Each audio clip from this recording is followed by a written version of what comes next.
Your voice is great for this, by the way. Thank you. I appreciate that. I actually hate my speaking voice, so this is hard for me to do. Believe it or not, this is extremely hard. You got it though. Like Thank you. you flowing. You Okay. flowing. Okay. Let me give it to him again. So, all right, we good. Yo, what up? This is Mike Brown, and this is the art of letting go. Today, and we're restarting because we have some technical difficulties, which I talk about in my podcasting course. It comes up. But today, I have a special guest in the building. We met in college, and you know what's funny?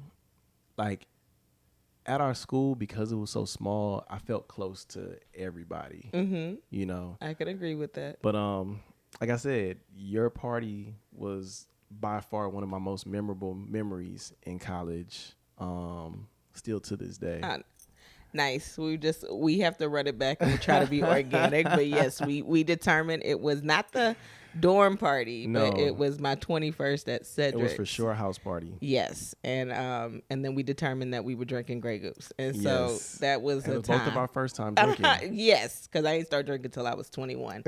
If memory serves me, right? Like, Right. if my memory serves me correctly. So yeah, Mike is one of my favorite people. I appreciate that. Not for real. That whole like cohort. You remember how we met and through Jaquay and everybody. So y'all are some of my favorite. So yeah.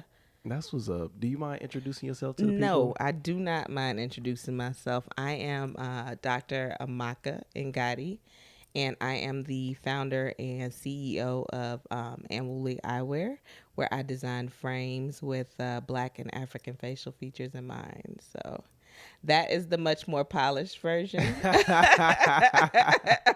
of my introduction, because the first time I did it, I was all over the place. But No, yeah. it's all good. It's all good. How are you feeling today? You know, I like to do a check-in with my guests. Like, how you feeling? Where's your spirit today? I feel good today. I'm excited about the day.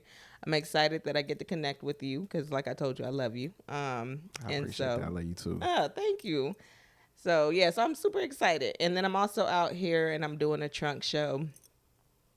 And that feels really good because I'm like in this mode of like chasing my dreams, but like they're coming true, right? Man. So it feels really good, and I'm always busy now. People are like, oh, Mike, you always want to go. I'm always busy now, but it feels very intentional. So I still get really excited about, I would say, probably 90% of the stuff that I have to do. I'm moving. That's so dope. Thank you. That's so dope. Thank you. And I feel like you are the perfect guest for right now for me because, you know, I'm just stepping into full entrepreneurship. Like, I've always been 1 foot in, 1 foot out. And being 1 foot in gave me the space to half-ass. I tell you, and I just said this on my cohort. I'm in a business cohort right now, and I said it, and I feel like this from the bottom of my heart. All the magic happens at the moment of commitment.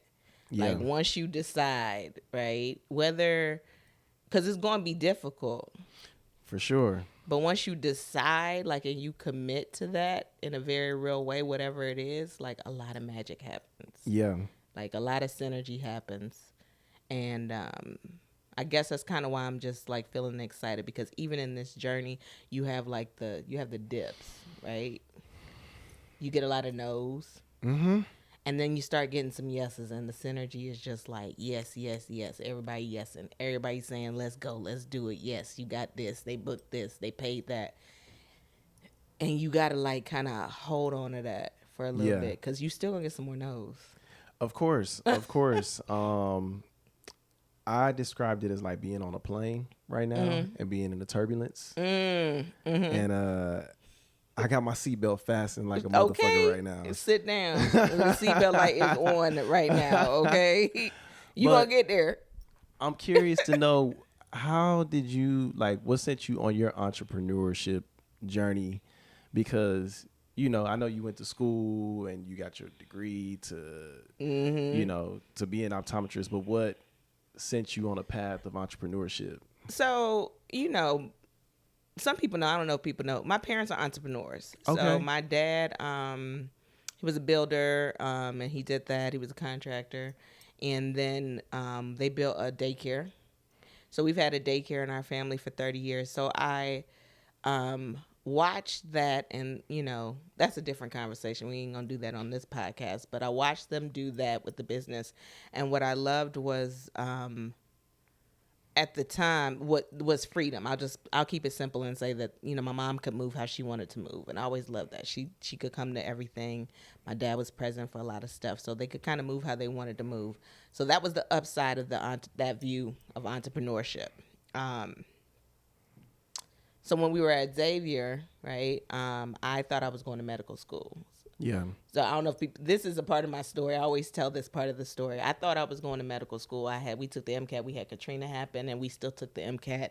All this stuff was happening, and I did not do good on the MCAT. So that's how that went, right? Yeah. So I was like, what the hell am I about to do? And that was one of the first times I think that I kind of dealt with like depression, like a mild depression, because we had just come off of Katrina. Yeah. There was nothing to do in New Orleans. We were trying to figure ourselves out. It's senior year, like what's about to happen. Don't know what's going to happen. And so what happened was that I ended up graduating and not getting into medical school. So I was riding along down St. Charles with my line sister Tiffany, and she was like, girl, you need to come on over to do optometry with me. And I'm like, oh, gosh, tell me more. So anyway, we ended up talking. And that summer after my senior year, I did a program to re-prep for the MCAT, but I simultaneously studied for optometry school, right? Oh, wow. So, or the OAT. Yeah. So I took the MCAT and the OAT. And I ended up getting into optometry school and getting waitlisted again for medical school. And I was like, nah, I'm straight. Because by then I kind of figured out, like, do you really even want to do this? I had done the summer program. They was cutting up bodies and stuff. And I was like, oh, wow. I don't even really think I really want to do this too much. Like, like I think I could have done it, but I would have crawled through. Like, I'm like, I don't think I would have thrived through medical school. Yeah. So I ended up going to optometry school, and that was great. And then because I kind of had that type A, like do everything that you're supposed to do, I also did a residency. So when I did my residency, that was my point, right? Yeah. Because I was working and it was mad demoralizing, and that's we could podcast about that, like black people in medical field, like, and we could talk about that for days. But at any rate, what I knew in that period was that I wasn't gonna work for anybody. I was tired. I was like, nah, I can't do this. I could work hard. I could do what I need to do, but I don't like the disrespect culture. I knew I wasn't going to do academia. And then the one job interview I went to, the guy was like, yeah, you going to work every Saturday. And I'm like, well, look, I'm a socialite. Okay. It's not possible. You know what I'm saying? That I'm be able to come to your job every Saturday. Like, even though the field indicates that, a lot of optometrists work on Saturdays. So from there, I started reaching out to reaching out to connects I had made. Yeah. So I ended up going the route of getting a Sam's Club lease. So my entrepreneurship started 10 years ago. So a lot of people don't know. I've owned my practice. I practice in retail locations, right? But it's my practice. So I'm responsible for hiring, doing all the credentialing, doing all my billing, doing all of my stuff. So I've been an entrepreneur since 2013. But that's the thing about entrepreneurship. Sometimes as an entrepreneur, a business owner, you are just working a job, right? Because you don't have a forecast or like the way you make money, Okay, let me stop with all the cute shit. I wasn't making no money, y'all. I was working a lot and I wasn't making any money. And I was free. Like I moved how I wanted to move-ish, right? Like nobody was checking for me. Nobody was like, oh, you're late. Nobody was like, oh, do it like this. Nobody was checking for me, but I didn't have no money. So really, if you want to know about the entrepreneurship that I think is going to actually really ultimately set me free, which is the eyewear, 2017 was when I was like, girl, you ain't making no money. What you going to do? And then 2018, I sat down with some friends and I was like, I need a breakthrough. And so I came up with the idea for the eyewear. Wow. And it was supposed to be passion, right? No. I was looking for Mike, I was looking for a passive income. Mm-hmm. And what I landed on was this eyewear thing, and this has been the most not passive income. This has been the hardest thing I have ever done. Yeah. And yeah. What's keeping you pushing with it? It's needed, right? The industry needs it. And it's absolutely going to make me, it's going to make me a millionaire. And I'm going to have that financial freedom that I want to have and be able to create some generational wealth and set some other people free. I definitely want the generations behind me to be like able to dream and like live out their dreams and like whatever that looks like. Yeah. I know that seems very whimsical, but no, not at all. that sounds inspiring to me. I'm curious to know, like, how do you turn off? Because I know being an entrepreneur, like, we always just work. We do. But how do you turn that off at times to give yourself like some balance to just not think about the work? I'm not balanced right now, y'all. Like, I'm gonna be the first one to say that I am not balanced. This is go season, right? I have been more balanced. Yeah, I have, and I do have some tools, right, for that. But I think that the thing that people have to understand, like, if you do want to pursue entrepreneurship, like, there's go seasons. Yeah. Like, there's go seasons, and you do what you can. Like, you go to the gym, you do what you can.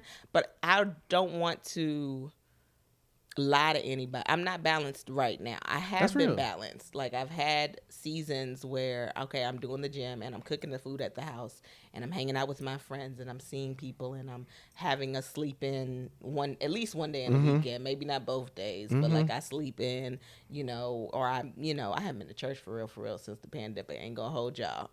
But like, there were like in more balanced times where you did all of the things and you showed up for people and you saw your friends. And I think to get back there, I just have to have a little bit more of a breakthrough. Yeah. How do you get over the guilt of not doing that? Because I'm finding myself in that space of like, it feels like go season for me. And I find myself not really isolating, but just really focusing on what I need to do. And sometimes I feel guilty for not connecting as much. I get I get that. And I understand that guilt, but like, I think that I did have a period of growth where I learned how to say no to people and be okay with it, right? So like, yeses can always just be a yes. It's never like it's just like a yes, so I don't have as much guilt anymore. And that breakthrough came a few years ago, and I'm grateful for it because I am the yes. Like, everybody who knows me know I'm going to be wherever y'all tell me to be. Like, I'm going to pull up, I'll be there. But it's just that I had to scale back on doing that. I had to make sure that I did a program that was called Take Back Your Time. Wow. And that was part of it too. Wow. That sounds like a whole nother podcast. That's episode. A different, that's a lot to say about that. But what she helped me do, her name's Whitney. Whitney helped me to really break down the way my time was being spent. Right. And I outsourced a lot of stuff. Like, it's a few things. And then people think that this is duh. But it's not, right? So like, I do not go in the grocery store. Instacart, and I'm a cook. I cook a lot, right? The only I had to make rules. Like, the only time you go in the grocery store is if you're making like a special meal, and otherwise I don't go in the grocery store. So that frees up time, to do other stuff. Like, you have to figure, like, the house cleaning thing. People will feel guilty about that. Oh, you have people come clean your house, because it frees up so much time to do something else, So I don't know if I answered your question, but I have a lot less guilt around what's going on right now, because people know, they're watching. Yeah. You know what I'm saying? And because I've been able to show up, or I've consistently been who I am for 37 years, everybody knows. Like, if you know me, and they know if they have an emergency, like, what to send. Of course. Don't send me, what I'm saying? Otherwise, I'll get back to you. Yeah. Like, I'm gonna hit you when I get a chance. So, yeah. Man, that takes real strength, and I appreciate you sharing that with me, because I need to hear that today. I'm glad. I'm happy. Um, I'm happy I'm in this space with you right now because of I see course, you of taking course. off. You remember when you first started, you were one of the first people that I knew that actually like started a consistent podcast. Because now everybody got a right? Everybody got a podcast. Everybody talking about something. But you were, I mean, what year was it that you started it? 2017. Yeah. And I bought Michael, I bought the shirt. Yep, I was like, I yep. see what my boy trying to do. Like, that's one thing about me. I see what people trying to do. I'm going to try my best to support if I can, you know.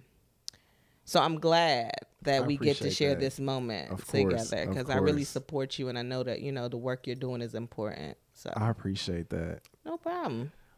Something I thought to ask you before we do jump into the eyewear, but how do you deal with burnout? Like, how do you avoid burnout?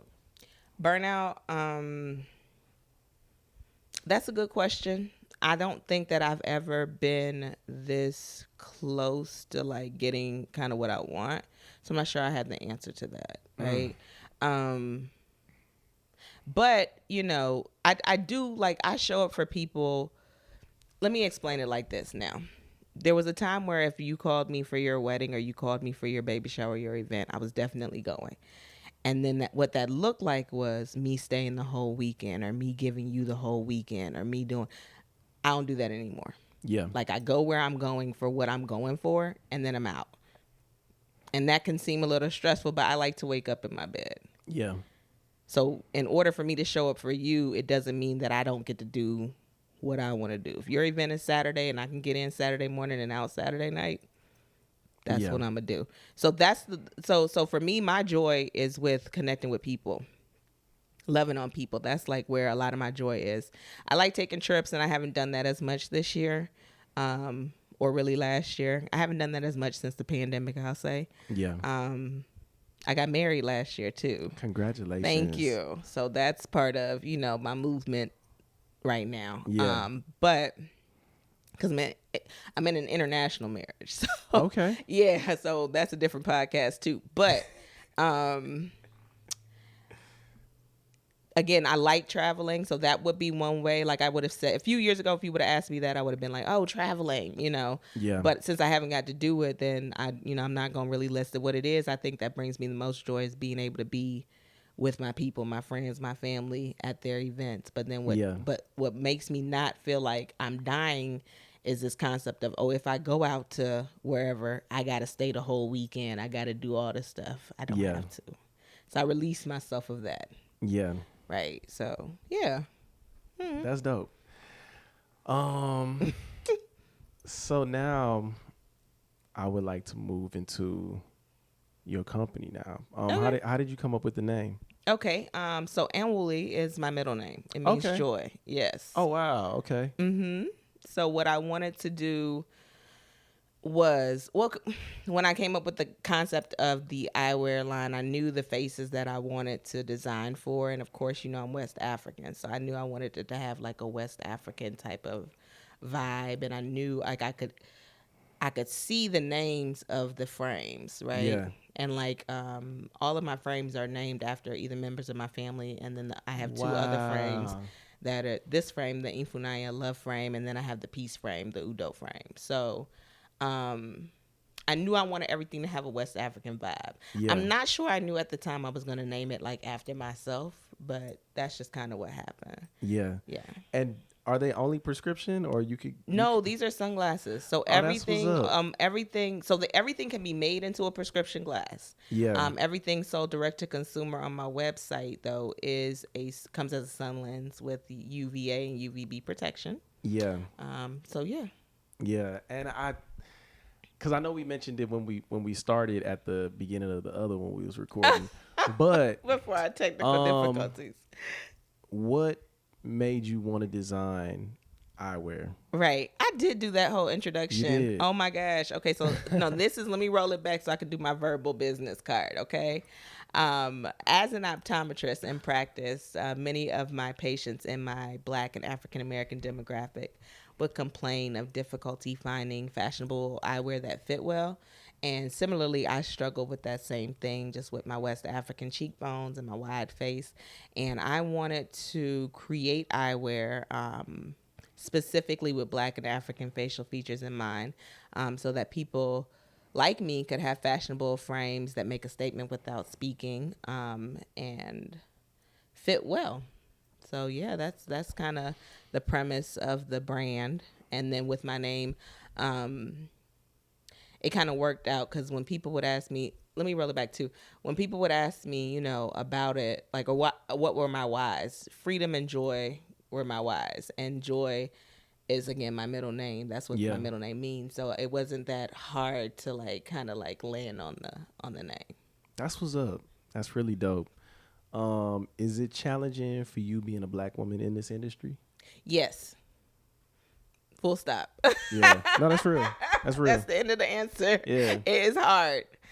There is a gate, right, in the optical industry. We heard a little bit about it when Warby Parker them started their jazz.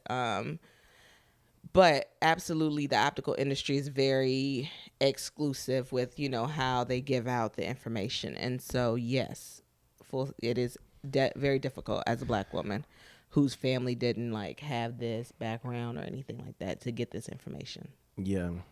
Mm-hmm. How can we as consumers support you in I guess like building your brand and getting your message out there? Because I mean, obviously purchasing your products, but like, how can people support you in that? Because and that's the hard part, I think, for my friends. Now I went down to homecoming last year and my Xavier people showed up. They supported me. So without a doubt, I definitely don't have one of those stories where I'm like, motherfuckers never loved it. Like people been riding for me. Same. So I can't say that. And I know that there has been a lot of financial support from the people in my circle, but with that being the case, my circle isn't actually like my target audience. Not even though you're like, oh, but how can you hang out with Black people? I understand that Black people don't all look alike, right? But what we did do for the business was that I did surveys with opticians and the people who work in the optical just to get a little bit better understanding. And there are a few pain points that we addressed with the product, right? The eye size, which is the width of the glasses, is often really small. And the temple lengths, like this part right here that goes behind your ear, is usually very short on African American people. For whatever reason, that measurement tends to be larger. And then our bridges, right? Our noses tend to be flatter. So those are the 3 pain points that my frames are addressing.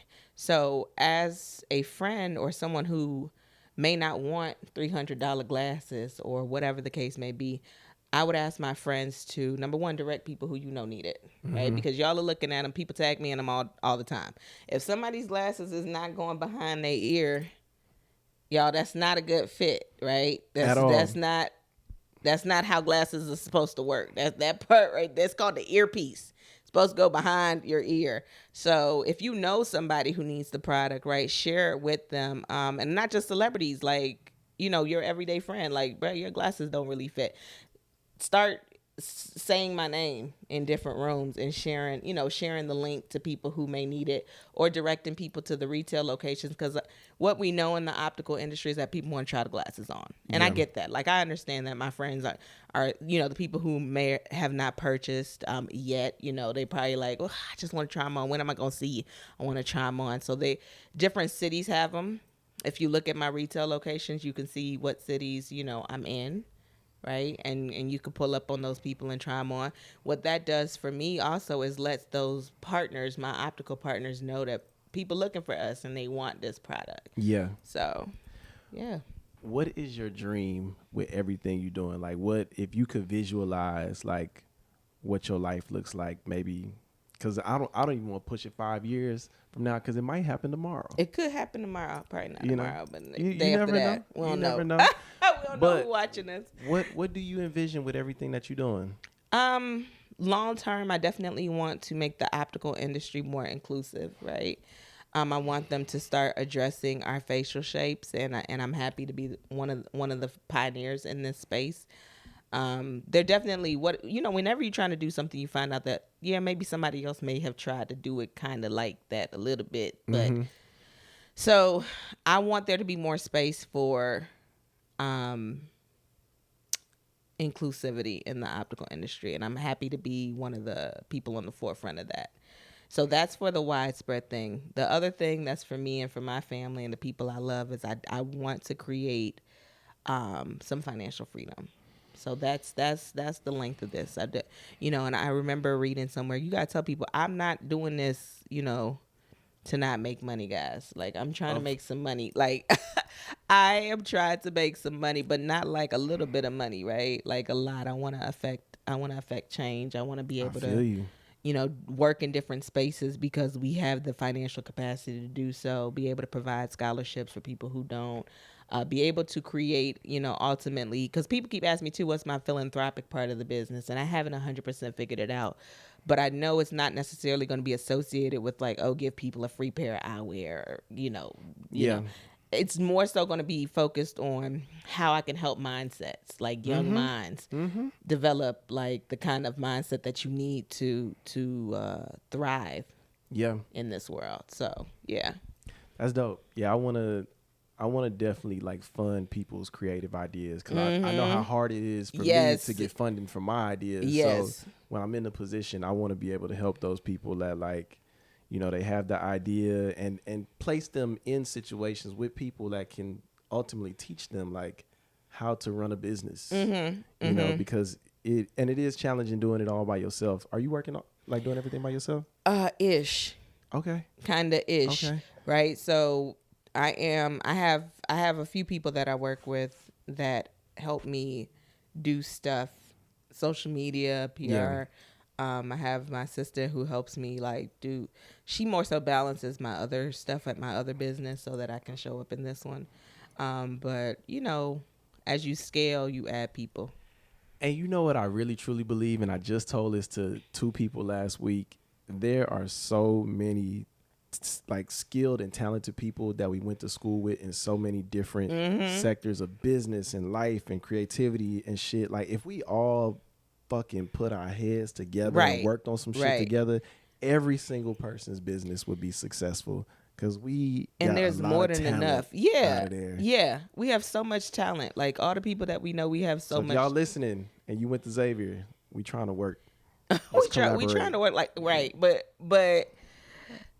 but in a, what were we talking about before? Like organic for sure. Not the, because what was that meme? Did you see the meme about homecoming? Don't ask me what I do at homecoming, y'all. We're here to chill, but you watching me do what I do. But I'll give you an example. A friend reached out to me from Xavier and was like, hey, I'm working on this, and this. And they're like, what do you need support in? And when I mentioned what I needed support in, they was like, that is what I do. Right. And I was like, oh. And I love that. I love that. And I think that, yes, I 100% agree with you. Like, we do need to connect with each other. But my thing is, we're watching each other. Right? The same way, how did I say, Mike, what I got to do to get on the show? You're right. Like, you're absolutely right. Like I know what you do. And I know that your audience, right, is amazing. And that you've put a lot of work into this. Yeah. You know what I'm saying? And then if there's ever anything that you see that I'm doing, people already know, like, oh, I'm not gonna do that or whatever. People do it all the time. What do I do about this eye thing? Even if it's like, I woke up, people be sending me pictures of and I respond like, it is what it is. Like, I got y'all, so yeah, our network is amazing. It is. Because people say, well, would you go back to college? And my answer is always yes. But I think about 5 things before I say my yes. You know what I'm saying? I love the people that I met. They've absolutely shaped my life and made me a better person for having gone to college. So without a doubt, yes. But, there's other things that we could have did, but that's a different conversation. Of course. But I wouldn't trade my network for anything. Yeah. I definitely think that we can collaborate with each other and produce some very, quality worthy stuff. For sure. Yeah. What's one piece of advice that you would give to an entrepreneur right now? Man, so many things. I wish you would have prepped me with this because I would have came up with a real good ass answer to that. Believe in yourself more than anybody else. Don't look for anybody else to cheerlead you more than yourself. Like, really get your mind together to believe in what you're trying to do. I feel that. Yeah. So now we have a portion of the show that is sponsored by Feel Free to Feel Free, and it is called 5 Questions of Freedom. Okay. So I'm gonna ask you 5 Is that James questions. Wood? It is. Thank you for sponsoring this for us, Shout James. out to James Woods. I'm gonna ask you 5 questions. Some of them may be this or that, but you can answer them any way you like. Okay. First question being New Orleans or Atlanta? Atlanta. Don't do that. What? You trying to start shit? No. right. Atlanta. But come on now. You know New Orleans. Okay. Trap music or crunk music? Trap music or crunk music. Okay. Right? Crunk music was before trap music was there. Yeah. Crunk music. Crunk or Afrobeat? Afrobeats. Okay. Afrobeats. Okay. He really thought about these. What advice would you give to your younger self? Younger self, be more fearless. Okay. And the last and final question, what is a reminder that you would give to your future self? You're worthy. Oof. Wow. That was intense, Mike. I thought you were going to ask me the in love with question. When did I know it wasn't? I was like, ooh, Lord. You know, sometimes we be so serious. Sometimes we got to just bring it down a little bit. Relax. You know? Yeah. You know? I dig That's it. how we find that balance. I love. Yes. Nwamaka, where can the people find you? You all can find me where I hang out. No, I'm just kidding. I'm on IG, and I would love for you to follow my business, which is Anwuli Eyewear. And I'm sure you're gonna type that up somewhere so people don't have to try to figure out how to spell I'm it. giving Cool. the website and everything. Yeah. Nice. If you For the model, sure. you know. I got some stuff I want you to try on, but I didn't want you to have the pressure of like putting it on the camera and stuff. I for sure would have worn on camera. Well, shit. I'm about to let you try these ones on. Let me got see. a little bit of makeup on. That's all good. Yeah. Because I already see the part that I think is going to fit you the best. Yep. I'm giving what I was supposed to give. You really are. I got them in a different color. Yep. Okay. Those look great. I wish you could see. I wish I could see I wish too. you could see. I'm gonna look back on the video. Yeah. And I hope y'all see too. But wow. Yeah. I'm keeping your frames, and I like Thank them a you. lot. I really do. Thank you. So we're gonna get you something.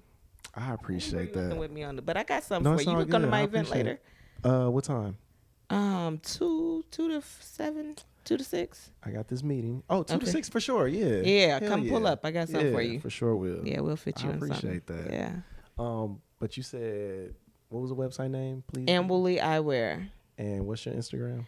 Anwuli Eyewear. Or y'all can follow me, Dr. I Totally Care, no spaces. So DREYE, Totally Care. Yeah. That's what's up. Nwamaka, thank you so much for coming on the show. Thank you for having me, Mike. This was a pure joy. Look. Yeah. And we gonna do more. I feel like just after this, just after the conversation we had, I know we gonna end up doing some more work. stuff. Yeah, we got some more work to do. So I'm excited. I appreciate this. Nice. And thank y'all for tuning in. This is Mike Brown, and this is The Art of Letting Go. Peace. What's going on, y'all? It's Mike Brown here of The Art of Letting Go. Just reminding you to subscribe to the YouTube page. We're trying to build it up. I know we kind of low, but we're trying to get to 100 subscribers. So help us out. Subscribe to the page. And thank y'all. I appreciate y'all. Peace.